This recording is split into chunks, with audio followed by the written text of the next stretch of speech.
3 సార్లు అసెంబ్లీ తీర్మానం, 2 సార్లు ప్రధాని శంకుస్థాపన, ఇప్పుడు చట్టబద్ధత తీర్మానం. ఎట్లా నవ్యాంధ్రప్రదేశ్ రాజధాని అమరావతి మనం ఎట్లా రూపొందించుకోబోతున్నాం? శ్రీశైలం గారు నమస్తే. ప్యానల్ మెంబర్స్ అందరికి కూడా నమస్కారము.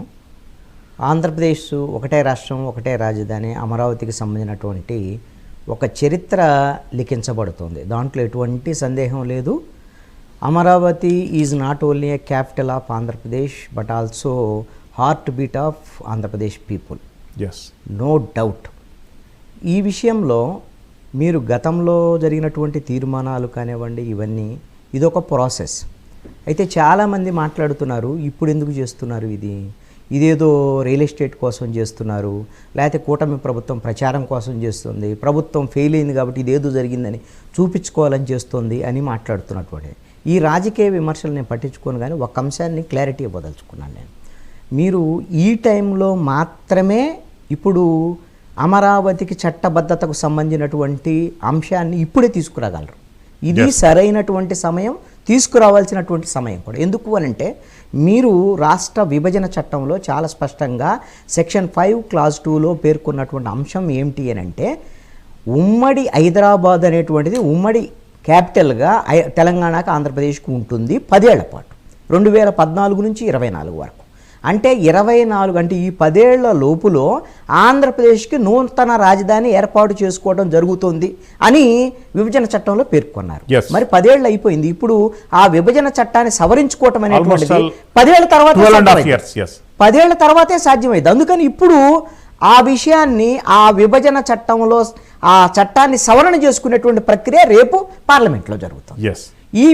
ఆ బిల్లు పార్లమెంట్లో ఆ విభజన చట్ట సవరణ అయిపోయిన తర్వాత ఏదైతే మొత్తం ఆంధ్రప్రదేశ్ రాజధాని అమరావతి అని ఒక స్పష్టమైనటువంటి అధికారికమైనటువంటి ప్రకటన కేంద్ర ప్రభుత్వం చేస్తుంది. ఎందుకు చేస్తుంది? కారణం ఏంటి? ఇప్పటి వరకు భారతదేశంలో ఏ రాజధానికైనా సరే కేంద్ర ప్రభుత్వము ఈ విధంగా చట్టపరమైనటువంటి ప్రకటన దేనికి జరగలేదు. ఎందుకు జరుగుతుంది?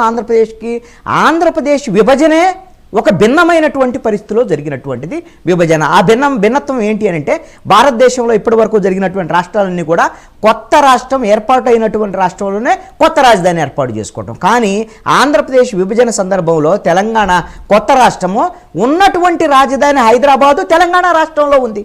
అందుకనే ఉమ్మడి క్యాపిటల్ కింద, ఉమ్మడి రాజధాని కింద హైదరాబాద్ 10 ఏళ్ళు ఉంది. ఈ 10 ఏళ్లలో ఆంధ్రప్రదేశ్ రాజధాని ఏర్పాటు చేసుకున్నారు కాబట్టి ఇప్పుడు చట్ట సవరణలు ఏం చేస్తున్నారు? అమరావతి అనేటువంటి కొత్త రాజధాని ఏర్పడింది, ఆ రాజధాని అనేటువంటిది CRDA పరిధిలో ఈ బోర్డర్లో ఉంటుంది అనేటువంటిది చట్టంలో పేర్కొనటం అనేది జరుగుతుంది. దాంతోపాటు చట్టబద్ధత కల్పించడం అనేది కేంద్ర ప్రభుత్వం వైపు నుంచి జరిగింది. ఇంతటితోనే ప్రక్రియ ముగేదండి. ఏం జరుగుతుంది అని అంటే, ఇప్పుడు ఈ విధంగా పార్లమెంటు చట్టబద్ధత ప్రకటించడము, చట్ట సవరణ చేయటము, ఈ అంశాలు మొత్తాన్ని కూడా కూటమి ప్రభుత్వం సుప్రీంకోర్టుకు అందించబోతోంది. ఎందుకు? సుప్రీంకోర్టులో ఈ కేసుకు సంబంధించినటువంటి అంశము పెండింగ్లో ఉంది. ఎప్పుడైతే జగన్మోహన్ రెడ్డి నేను 3 రాజధానులు చేస్తాను, 33 రాజధానులు చేస్తాను అని చెప్పేసి ఆ రోజు ఊగాడో, హైకోర్టు మొట్టికాయలేసింది. హైకోర్టు కాదని సుప్రీంకోర్టుకి వెళ్ళాడు. సుప్రీంకోర్టు కూడా మొట్టికాయలేసిన తర్వాత ఇంటీరియం ఆర్డర్ ఇచ్చింది, మీకు అధికారం లేదయ్యా అని చెప్పి హైకోర్టు చెప్పినటువంటి అంశాన్ని సుప్రీంకోర్టు చెప్పి ఇంటీరియం ఆర్డర్ ఆ రోజు ఇచ్చింది.